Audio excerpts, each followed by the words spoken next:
ከሰዎችም ከጋኔኖችም የተሰበሰቡ ሆነው ገሃነምን እሞላለሁ ማለት ቃሉ ተረጋግጧል።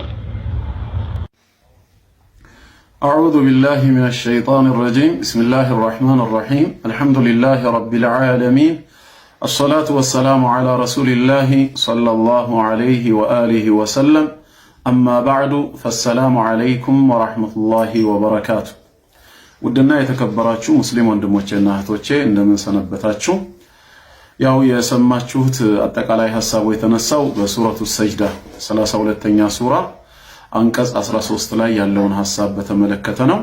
ኢንሻአላህ አላህ ፍቃዱ ከሆነ ለዚህ ለተሳሳተ ግንዛቤ ወይንም ደግሞ ብዥታ ለመፍጠር በተሞከረው ጉዳይ ላይ በሶስት ወይም በአራት መንገዶች ምላሽ እንሰጣለን።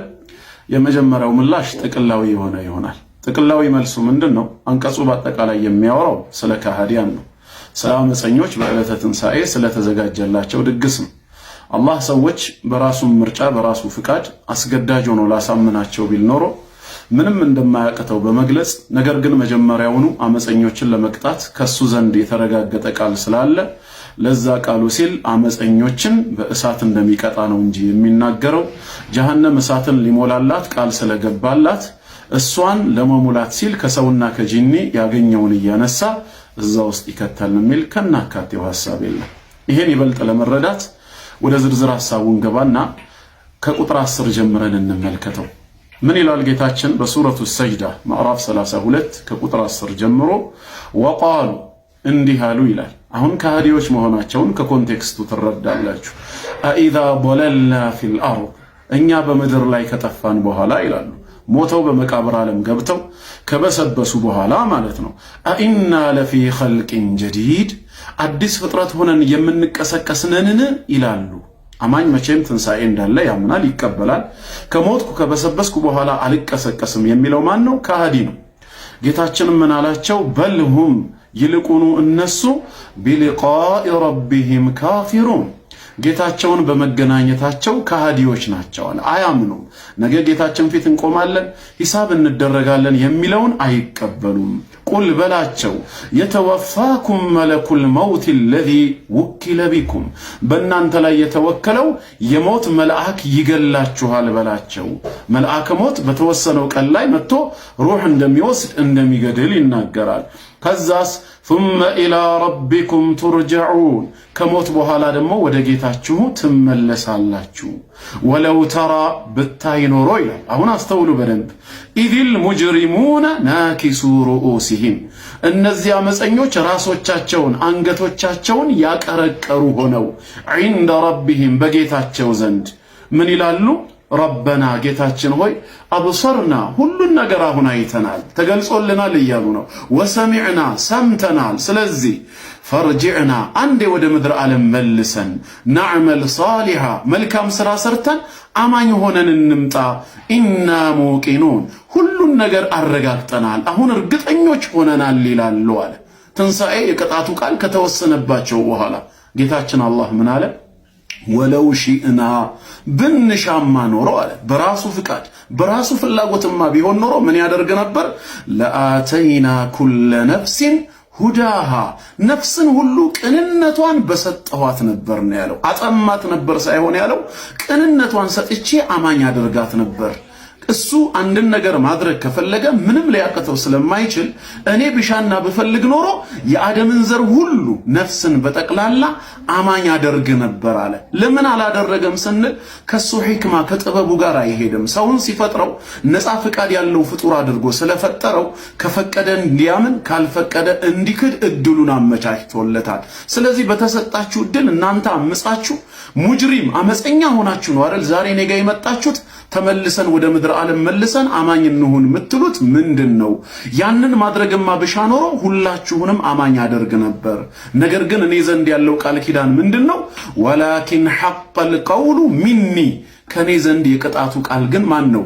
ሐቀል ቀውል ያ ቃል ኪዳን ቃሉ መተረጋገጠ ይላል። ምንድነው እሱም?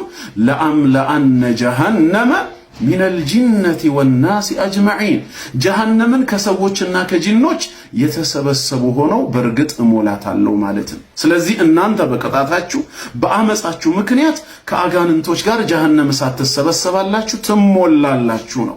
መጀመሪያም ቃል የገባው አላህ አማኞችን በጀነት ሊያኖር ከሃዲዎችን ሊቀጣ ነው።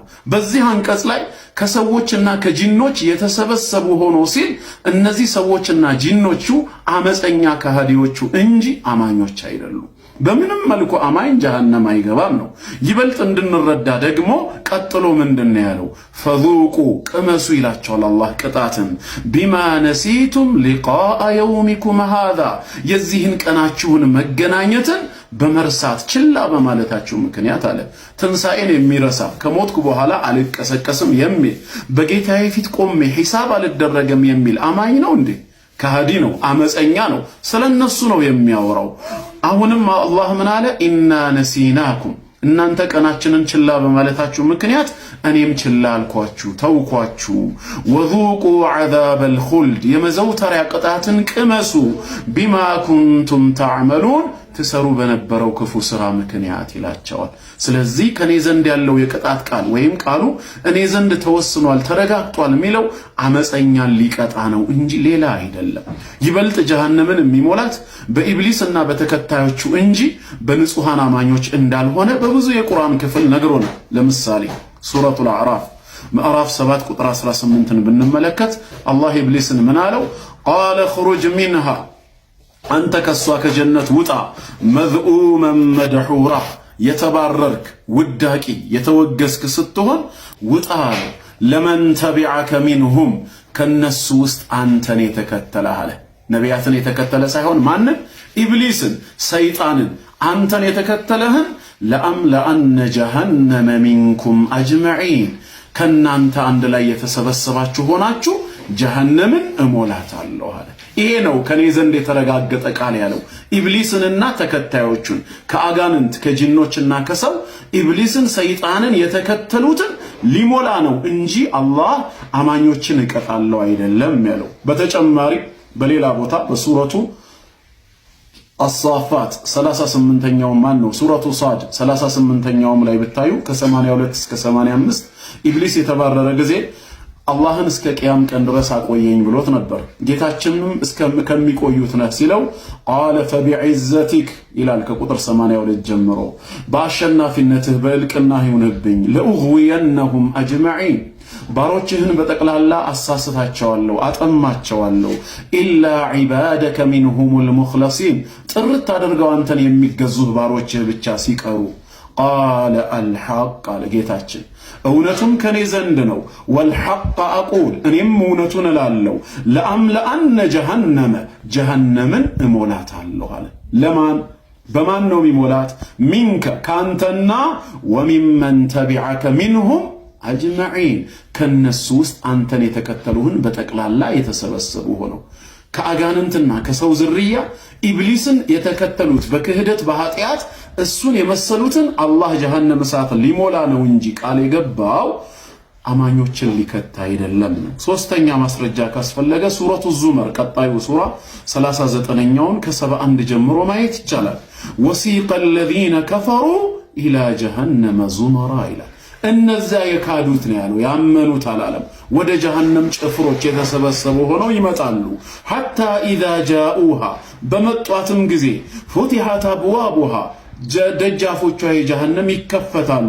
ወቃለ ለሁም ኸዘነቱሃ ዘበኞቹም ይላሉ። ተመልከቱ አድምጡ እንግዲህ በምን ምክንያት እንደሆነ እዚህ የሚገቡትን ሲገልጽ የጀሃነም ዘበኞች ምን ይሏቸዋል?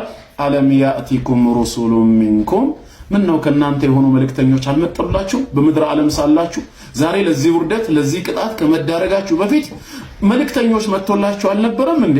የትሉና ዐለይኩም አያት ረቢኩም የጌታችሁን አንቀጾች የሚያነቡላችሁ ወዩንዚሩነኩም ሊቃአ የውሚኩም ሃዛ የዚህን ቀናችሁን መገናኘትን የሚያስጠነቅቋችሁ የሆኑ አልመጡላችሁም እንዴ? ከመጡላችሁ እንዴት ለቅጣት ተዳረጋችሁ እኮ እያሏቸው ነው። የጌታችሁ አንቀጾች ተነቦላችሁ ከሆነ በትንሣኤ ቀን ጌታችሁን እንደምትገናኙ እንደዚህ አይነት ፍርድ እንደሚጠብቃችሁ አስጠንቃቂዎች መጥተው ከነበር ምንድነው እሳት የከተታችሁ እኮ ነው የሚሏቸው። ምን ይላሉ እነሱ ራሳቸው? ቃሉ ይላሉ በላ እንዴታ መምጣትማ መጥቶልን ነበር ወላኪን ነገር ግን ሐቀት ተረጋገጠች ይላሉ ከሊመቱል ዐዛብ የቅጣቲቷ ቃል ጀሃነም እንዲገቡ ቃል የተገባው በማን ላይ ዐለል ካፊሪን በካህዲያን ላይ በአማኞች አይደለም አንቀጹ የሚቀጥልና ቂለ ድኹሉ አብዋበ ጀሃነም የጀሃነም ደጃፎችን ግቡ ይባላሉ ኻሊዲነ ፊሃ በውስጧ ዘውታሪ ሲሆኑ ፈቢእሰ መፍወል ሙተከቢሪን የትዕቢተኞች የኩራተኞች ማረፊያ ምንኛ ከፋ ይላል ቀጠለና ግን ምን አለ እዚህ ጀሃነም መሰብሰብ የአማኞች ድርሻ እንዳልሆነ ሲገልጽ ወሲቀ الذين اتقوا ربهم الى الجنه زمرا እነዛ ጌታቸውን በምድር አደም ሳሉ ሲጠነቀቁ ሲፈሩ የነበሩት ወደ ጀነት ነው ጀማዓ ጭፍራ ሆነው የሚነዱት ወደዛ ይሄዳሉ حتى اذا جاءوها ወደ ጀነትም በመጧት ጊዜ وفتحت ابوابها ደጃፎቿ ይከፈታሉ وقال لهم خزنتها ዘበኞቿም የጀነት ዘበኛ መልአኮች ይላሉ ሰላም አለይኩም ሰላም በእናንተ ላይ ይሁን ጢብቱም እንኳን ደስ ያላችሁ فادخلوها ኻሊዲን ዘውታሪ ስትሆኑ ጀነትን ግቡ ይባላሉ ስለዚህ ጀሃነም ይሞላል የተባለው ከማን ነው ከኢብሊስና ከሰው የተከተሉት ኢብሊስን የተከተሉ ከጂኒና ከሰው አመፀኞችን ነው አላህ ድሮውንም አስቀድሞ ይሄ ቃል ነው እኔ ዘንድ ተረጋገጠ ያለው ያ ባይሆን ኖርማ ነፍስን ሁሉ ቅንነቷን ሰጣትና ራስ ያስገዳጁኝ ሰውን ሁሉ አማኝ ያደርግ ነበር ነው ያለው ልክ በሌላ ቦታ ሱረቱ ዩኑስ ቁጥር 3 ላይ ወለው ሻአ ረቡከ ለአመነ ኩሉሁም መን ፊል አርዲ ጀሚዓ ጌታ ቢሻ ኖሮ ሁላቸውም በምድር ላይ ያሉትን ሁሉ የተሰበሰቡ ሆነው አማኝ ያደርጋቸው ነበር አለ ምንም አያቀተውማ ነገር ግን ምን አለ አፈአንተ ትክሪሁ الناس حتى يكونوا مؤمنين ግን አንተ ሰዎችን አማኝ እስኪሆኑ ድረስ ታስገድዳለህ እንዴ አታስገድድ የፈለገ ይመን ያልፈለገ ይካድ ነው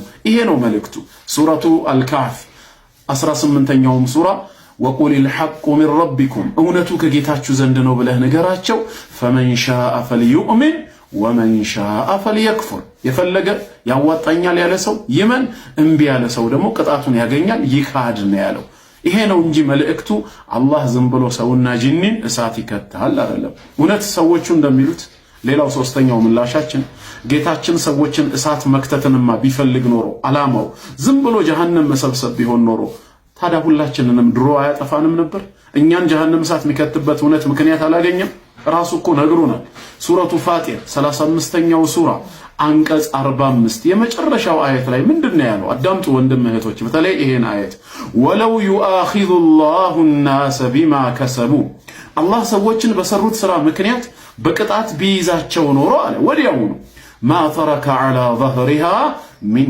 دابة የመሬት ወለል ላይ አንድ ተንቀሳቃሽን አይተውም ነበር ነው ያለው ሁላችሁም ኃጢያት ሰርታችኋል በሰራችሁት ኃጢያት ልቅጣችሁ ብልኖሮ አንድንም ሰው አልተውም ነበር ነው ያለው ሁላችንም እንጠፋ ነበር ግን ዛሬ የዓለም ህዝብ ቁጥር 8 ቢሊዮን ድረስ ተዳርሶ ከዚህም በኋላ እየተዋለደ ቁጥሩ መብዛቱ ምንድነው ሚስጥሩ አላህ ባሪያዎቹን መቅጣት አይደለም የሚወደው መማር ነው የሚፈልገው 1000 ጊዜ ኃጢያት ሲሰሩ የሚታገሳቸው በ1001ኛው ተውበት ከገቡ ንስሐ ካረጉ ያን 1000 ኃጢያት በአንድ ንስሐ ብቻ ሊምር የሚፈልግ ጌታ ነው እንዲህ አይነቱ ጌታ ነው ጀሃነምን ዝም ብሎ ከሰውና ከጂኒ እሞላለሁ ብሏል ብለን የተሳሳተ ግንዛቤ የምንሰጠው ይሄ የተሳሳተ አካሄድ ነው ጌታችን የሚጣራው ወደ ጀነት ወደ ሰላም ሀገር እንጂ ወደ ጀሃነም አይደለም ሱረቱል በቀራ ምዕራፍ 2 ቁጥር 221 የአንቀጹ መቋጫ ላይ والله يدعو الى الجنه والمغفره باذنه ያለው አላህ ወደ ጀነትና ወደ ምህረቱ በፈቃዱ ይጣራል አለ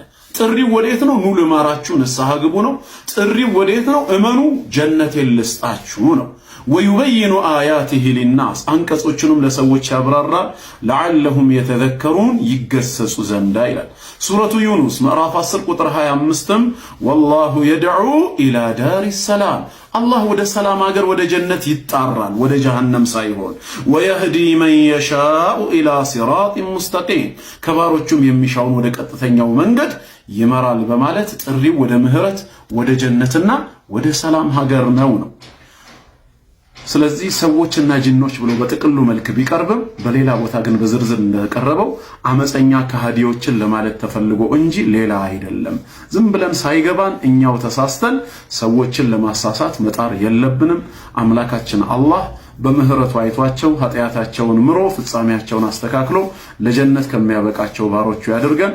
ከስህተትና ከአሳሳቾች የሚጠብቀን። ወሰላሙ አለይኩም ወራህመቱላሂ ወበረካቱሁ።